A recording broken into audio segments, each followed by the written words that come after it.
You know, there's something they don't tell you when you turn 60. It's not just about retirement or grandkids or finally having time for your hobbies.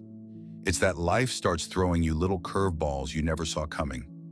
Maybe it's a slip in the bathroom that shakes your confidence, or a sudden power outage where you realize you don't know how to reset the circuit breaker, or worse, a moment when you need help, but your phone feels like a confusing puzzle in your hands. Here's the truth. Getting older isn't just about adding years to your life, it's about adding life to your years. And that means being prepared, staying independent, and knowing how to handle the unexpected. Because let's face it, the world moves fast, and if we don't keep up with a few key skills, we risk more than just inconvenience. We risk our safety, our health, and even our freedom to live life on our own terms. That's why today we're talking about 5 skills that aren't just useful after 60. They could save your life. These aren't complicated or expensive to learn, but they are essential. And the best part? You can start mastering them today, one step at a time. So let's begin with the first skill, one that saved more seniors from emergencies than you might realize. Skill number 1, how to fall safely. Yes, really. Now I know what you're thinking. I've been walking my whole life. Why would I need to learn how to fall? But here's the hard truth. Falls are the leading cause of injury for people over 65, and it's not just about broken bones.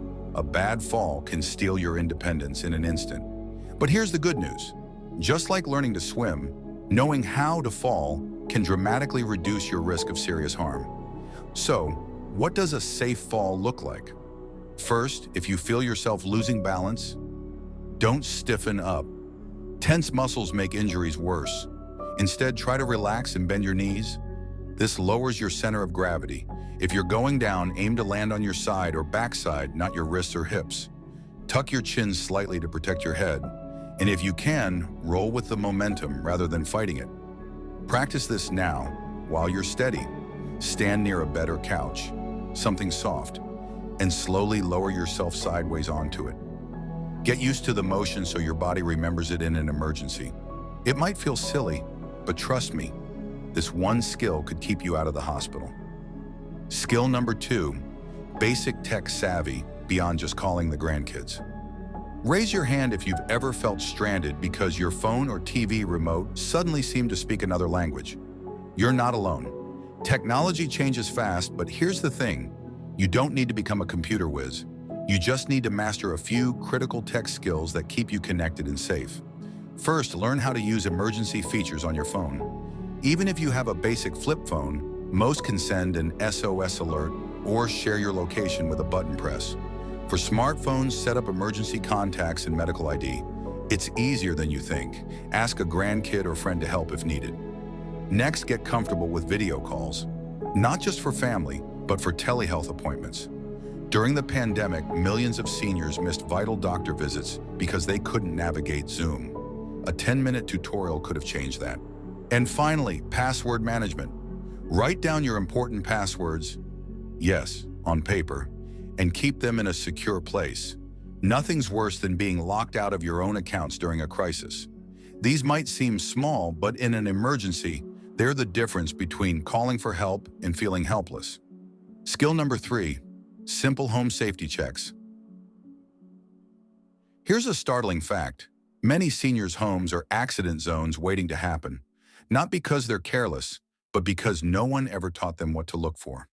Let's change that right now. Start with lighting. As we age, our eyes need more light to see clearly. Add night lights in hallways and bathrooms. Motion-activated ones are best. Check rugs. If they slip, either tape them down or remove them. And please, please stop wearing loose slippers. A firm, non-slip shoe indoors prevents countless falls. Next, the bathroom. Grab bars aren't just for old people. They're for smart people. Install them near the toilet and shower before you need them. A $20 bar is cheaper than a $20,000 hip surgery. Finally, fire safety. Test smoke alarms monthly. Press the button. If it beeps, you're good. Keep a flashlight near your bed, not buried in a drawer. And if you use space heaters, Keep them 3 feet from anything flammable. These aren't just tips. They're habits that become second nature. And once they do, you've just made your home a fortress of safety. Now, these first 3 skills are game changers, but the next 2, they're the ones that could literally mean the difference between life and death in a crisis. You know, when we're younger, we take so many things for granted, like being able to bounce back quickly or figure things out on the fly. But as we get a little wiser, and yes, a little older, we realize that the real secret to staying independent isn't just about luck, it's about being prepared. And that's exactly what these next 2 skills are all about. Skill number 4, recognizing medical emergencies before it's too late. Here's something that might surprise you. Many heart attacks in seniors don't come with dramatic chest-clutching pain, like in the movies. For women especially, the signs can be subtle. Fatigue, nausea, even just an odd feeling of pressure in the jaw or back. In strokes, the symptoms can be so fleeting that people brush them off only to suffer major damage hours later. That's why learning to recognize these warning signs is critical. For a stroke, remember: fast, face drooping, arm weakness, speech difficulty, time to call emergency services. For heart attacks, watch for unusual fatigue or shortness of breath, cold sweats, discomfort in the chest, arms, back, neck, or jaw. But here's the key: don't talk yourself out of calling for help. So many seniors delay because they don't want to bother anyone or think it's probably nothing. But in these situations, minutes matter. If something feels off, trust your instincts and get checked out. And while we're on the topic of health, keep a current medication list in your wallet and on your fridge. In an emergency, this simple piece of paper can save precious time. Skill number 5, getting up from the floor without help. Now, this one might sound simple, but it's so important. If you've ever found yourself on the floor, maybe you dropped something and knelt down, or worse, took a tumble, you know how scary it can be when you're not sure you can get back up. Here's how to do it safely. 1.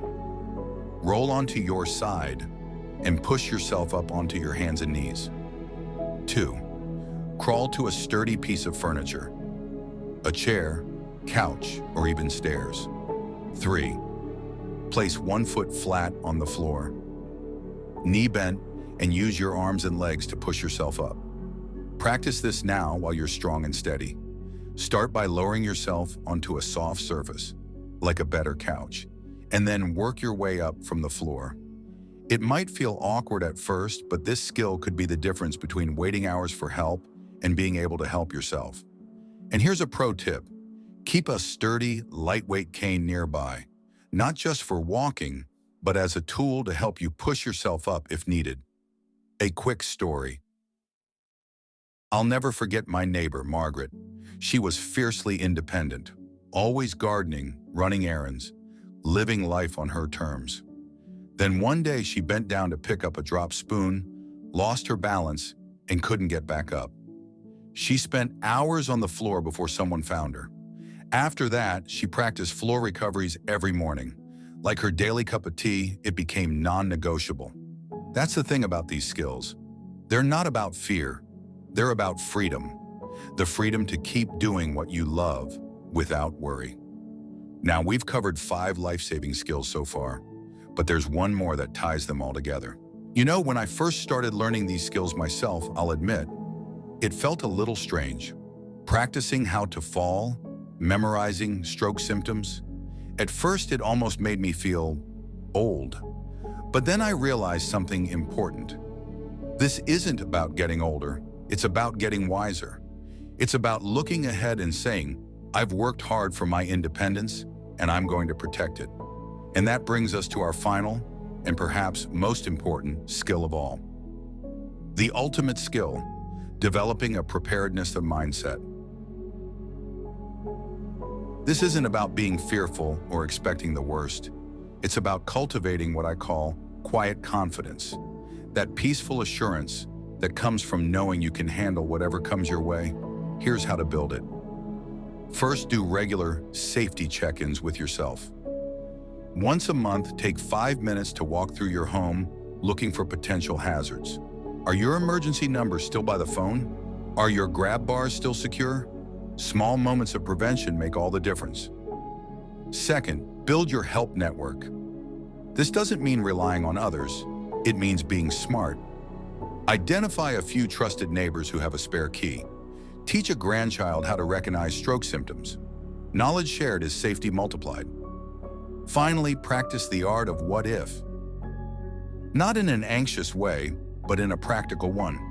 When you're about to do something like climb a step stool or take a new medication, just pause and ask, what's my backup plan if something goes wrong? That simple question has prevented more accidents than I can count.